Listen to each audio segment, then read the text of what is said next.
Acelerado. Tá acelerado o negócio. Ativismo judicial. Nós temos visto aí o ativismo judicial. Eu não falo que trabalhando em prol do Brasil, eu falo atrapalhando o nosso país. Porque o ativismo judicial, na sua essência, ele não é algo ruim. Por quê? Quando o juiz ou o magistrado vê a inércia de quem é detentor do poder, ou seja, a inércia do legislativo, a inércia do executivo, ele pode provocar os outros poderes a tomar uma atitude na inércia. Mas o que está acontecendo hoje não é isso que nós vemos. Nós vemos o quê? Os magistrados fazendo exatamente o contrário, tentando parar o nosso país. Paulo, ativismo judicial.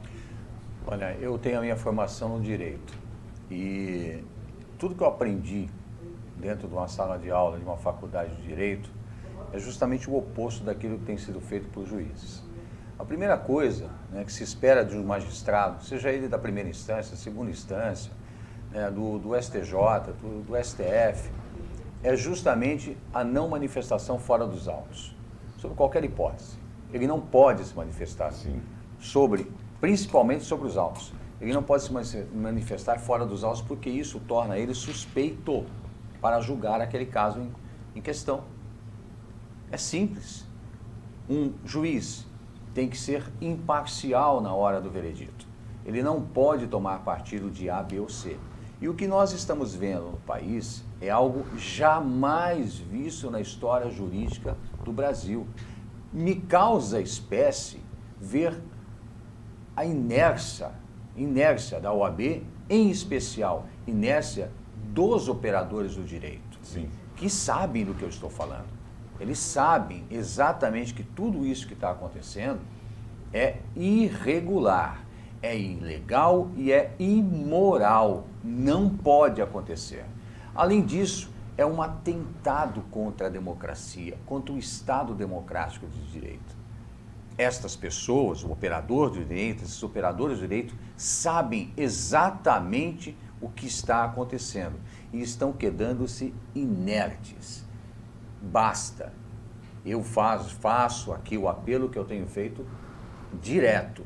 Vocês, operadores do direito, pessoas que estão aí nas promotorias, nas delegacias, que são advogados de carreira, nas promotorias, vocês que estão aí operando o direito, a OAB, e não falo da OAB nacional só não, as OABs, subseções municipais, estaduais, têm a obrigação de defender a técnica do direito, que está sendo aviltada por esse ativismo vergonhoso de pessoas que sequer passaram no concurso para a magistratura. Eduardo. A gente tem sempre que tomar cuidado. Sempre. Pra falar dessa galera, a gente sempre tem que tomar muito cuidado. Muito cuidado. Mas é aquilo Você que tá com o... medo do Xandão? Ah, a gente Xandão sempre é parça. fica. Xandão é parça. Não, a gente Xandão, gosta dele. Xandão, beijo, Ó, eu te amo. amamos você. essa sua careca lustrosa, a ela gente admira. brilha. Ele até imita. É, Você acha que exatamente, isso aqui pô. foi, você acha Ela que nos foi Eu inspirado até em quem? imito, pô. Sua acha que foi careca nos inspirado em quem? ilumina. Pode continuar, Duda. A gente sempre fica com um certo nervoso porque esses caras, eles têm um ego tão grande que eles sempre acham que qualquer crítica que a gente faça é um ataque à segurança deles. Mas o que acontece? O ativismo judicial, como o Carlos falou, não necessariamente é algo ruim, não necessariamente é algo que não possa acontecer. A forma como tem acontecido hoje em dia é que é inaceitável e, de certa forma, até inconstitucional. O que acontece é que o STF, hoje em dia, não parece uma instituição. Ele parece um partido de oposição. É só isso que o STF parece. Bolsonaro fala A, STF fala Z. É isso que acontece. Eles estão lá para se oporem contra tudo, inclusive até contra atos do presidente que são extremamente benéficos para a população e que nem tem nada a ver com eles. Sabe, às vezes o presidente nem botou o nome de nenhum ministro no meio, ele só sancionou alguma coisa, uma redução de algum imposto ou algo do tipo, e vai lá o STF e fala, não vai fazer, a gente não quer. Por que vocês acham que isso é feito? Porque eles acham que isso é o melhor? Não, porque eles querem contrariar o presidente. Porque o ser humano normal, a pessoa que não está tão inserida na política, o brasileiro médio, ele nem sabe direito o que é um STF, ele não acompanha as decisões do STF o tempo todo. Ele percebe o que acontece na vida dele, o que reflete na vida dele. O Bolsonaro propõe alguma coisa, o STF é contrário ao Bolsonaro. O STF vai lá, barra a proposta do Bolsonaro. E esse barrar essa proposta prejudica o cidadão vai culpar o STF? Não vai. Vai culpar o Bolsonaro. Por exemplo, aquela época que os caminhoneiros estavam querendo fazer aquela paralisação como protesto contra o STF, um pouco antes do 7 de setembro. Sim, o próprio Bolsonaro falou para não fazer. Foi Porque quando há uma greve de caminhoneiro, além de falta de estoque de comida em mercado, falta combustível e vira um caos. A gente já viu isso acontecer antes. E o brasileiro médio que não tem muita noção, o eleitorado não ideológico, vai culpar quem? Vai culpar o STF pela greve dos caminhoneiros? Pela falta de abastecimento? Pelo preço alto de combustível? Não vai. Vai culpar o Bolsonaro. Então, é assim, a gente tá num caminho que é bastante complicado. É bastante complicado o rumo que a nossa Suprema Corte está levando e é algo que me deixa com muito medo. Sabe, a gente fica olhando e a gente pensa, eu ainda tenho muito tempo de vida, gente. Então, assim, eu espero que a gente resolva tudo isso, porque eu não tô afim de viver em ditadura, não. Não entendeu? estamos. O próximo presidente vai escolher 2 ministros pro STF e isso é mais importante do que o presidente em si. É muito mais importante do que o presidente em si. Porque atualmente o STF manda e desmanda no que ele quiser, até no que não lhe convém. Sim. Então, os próximos ministros que vão entrar são muito mais importantes do que até o próximo presidente. Mas é óbvio que quem determina os próximos ministros é o presidente. Então, isso é um motivo a mais para você eleger o Bolsonaro, independente de você gostar dele ou não. Você não está votando para o seu marido. Você está votando para o presidente. Você não precisa gostar dele. Você precisa entender o que ele representa. Simples assim. Emanuele. Vamos lá. Ativismo judicial. Ativismo judicial. Eu concordo plenamente com o que você falou, que não teria que ser maléfico, poderia até ser benéfico. Mas o que eu vejo também é que isso está ocorrendo por conta da inércia do legislativo, né? Também. A inércia do legislativo é extremamente importante que as pessoas percebam que eleger o presidente apenas não é o suficiente. Todo mundo sonhava com a mudança elegendo um presidente. E aprendemos aí a duras penas que nós precisamos fazer uma reforma nas câmaras e no Senado. O presidente precisa ter apoio e ter maioria para que ele consiga fazer as coisas que ele precisa fazer. Hoje, eu não vou falar o nome exatamente, mas a corte, que seja assim, ela manda e desmanda, faz o que quer, porque as pessoas às quais teriam a possibilidade de promover o processo de impeachment estão macumunadas. Não mexe comigo que eu não mexo com você. Né? E aí nós vivemos essa realidade dura, né? Essa realidade dura de, como a Eduarda mesmo falou, ver que não existe da justiça aquilo que deveria existir, né? A imagem da justiça é aquela em que os olhos são vendados, né?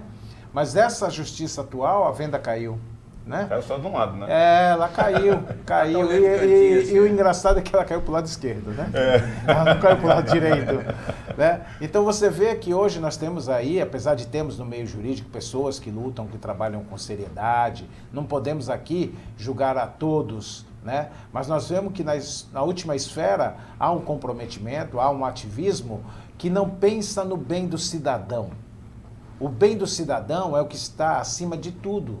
Mas não é dessa forma que vem agindo, né? Você vê vários e vários atos que seriam em prol dos cidadãos brasileiros, que às vezes são vetados, são barrados por uma questão ideológica, por trás de tudo.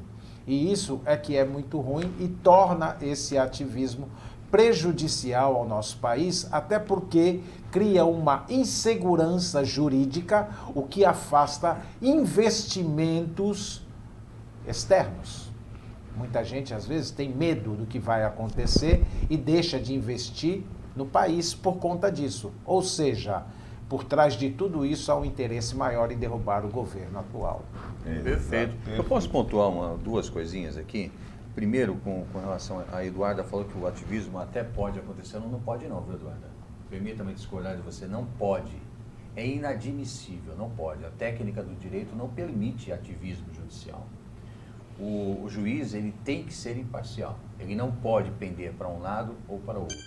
Tanto que é muito comum, Eduarda, no cenário jurídico, o juiz perceber, né, que em determinada parte, ele recebe os processos são sorteados para a vara. Né? E quando ele recebe o processo, ele percebe que aquele cidadão é um parente, é um irmão, um amigo, ele se declara suspeito. Sim. Acima de tudo, ele tem que se declarar suspeito. Se a outra parte percebe, se ele não se declarar suspeito, né, e a outra parte perceber que ele é parente da parte contrária, esta parte, o advogado vai arguir, vai pedir a suspeição desse juiz. Ele não pode tomar parte, não pode ser um ativista em hipótese alguma. Não, é sério, é uma questão de lógica, né, do juiz. Ele não pode ser parcial, ele não pode ser ativista. Ele não pode simplesmente ter relação com aquilo, com o julgado, com o assunto julgado. Ele não pode ter essa relação. No mínimo, não pode demonstrar essa relação. Né? Às vezes até tem, a gente sabe que é impossível no dia a dia o juiz, mas ele não pode demonstrar, isso não pode ficar claro. Ficou claro, a sentença dele é anulável, pra você ter ideia, ela é nula, não tem valia. Né? E quando a Emanuele fala justamente do legislativo, gente, ela está corretíssima. Este ano nós vamos eleger deputados federais e estaduais, em especial federais e uma parte do Senado. É essa turma que vai pressionar, que é o controle de contrapesos do STF. É essa turma que vai poder resolver essa situação. E a eleição do Senado vai ser muito difícil, Vai. porque Exatamente. esse ano é um por estado, né? Exatamente, é uma parte, é um terço do Senado esse ano só. Né? Então, o que acontece? Nós precisamos não só observar isso, como também, repito, e aí, fazendo minhas as palavras da Emanuele, quando ela fala do legislativo, pessoal que lida com o direito, está na hora de ligar para aquele deputado, está na hora de ligar para aquele senador e dizer, olha, não está dando, STF passou do limite. Bom, olha, tem um relógio aqui na minha frente que parece que vai me engolir, cara.